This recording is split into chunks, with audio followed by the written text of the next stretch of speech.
તો આ તરફ વાત કરીએ તો સુરતમાં ડિજિટલ એરેસ્ટનો એક ચોંકાવનારો કિસ્સો સામે આવ્યો છે, જેમાં એક મહિલા શિક્ષિકા પાસેથી આરોપીઓએ કુલ 20.50 લાખ રૂપિયા પડાવી લીધા હતા।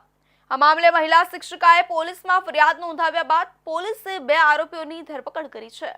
સુરતમાં મહિલા શિક્ષકને ડિજિટલ એરેસ્ટ કરી રૂપિયા 20.50 લાખ પડાવવાનો મામલો સામે આવ્યો છે।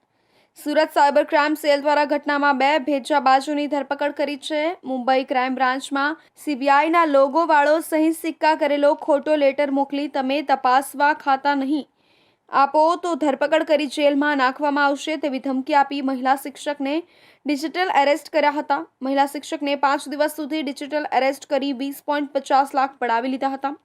બ્લુ ડાર્ટ કુરિયર કંપની અને મુંબઈ ક્રાઇમ બ્રાન્ચના ડીસીપીની ઓળખ આપી ધમકીઓ આપવામાં આવી હતી।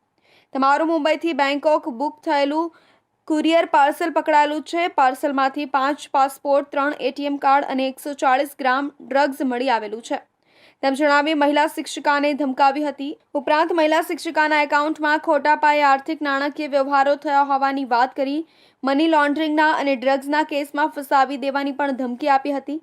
મુંબઈ ક્રાઇમ બ્રાન્ચમાં ગુનો નોંધાયો છે। કહી 5 દિવસ સુધી ડિજિટલ એરેસ્ટ કર્યા બાદ લાખો રૂપિયા પડાવી લેવાયા હતા અને જે ડિજિટલ એરેસ્ટની ઘટનામાં સુરત સાયબર ક્રાઇમ સેલ દ્વારા જામનગરના બેંક એકાઉન્ટ ધારક નવાઝ હુસૈન દાઉદ માણેક સહિત શાહનવાઝ મોહમ્મદ સિદ્દીક વાઢાની ધરપકડ કરી છે।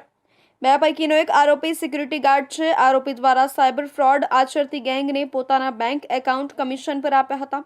જે બંને આરોપીઓની ધરપકડ કરી વધુ તપાસ સાયબર ક્રાઇમ સેલ દ્વારા હાથ ધરવામાં આવી છે।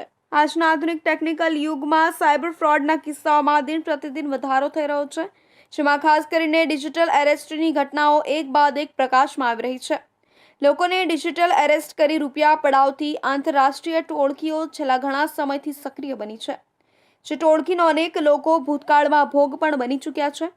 ત્યારે સુરતના મહિલા શિક્ષિકા પણ ડિજિટલ એરેસ્ટ કરતી ટોળકીનો ભોગ બની છે, જે મહિલા શિક્ષિકાને 5 દિવસ સુધી ડિજિટલ એરેસ્ટ કરી રૂપિયા 20.50 લાખ રૂપિયા જેટલી રકમ સાયબર ફ્રોડ આચરતી ટોળકી દ્વારા પડાવી લેવામાં આવ્યા હતા।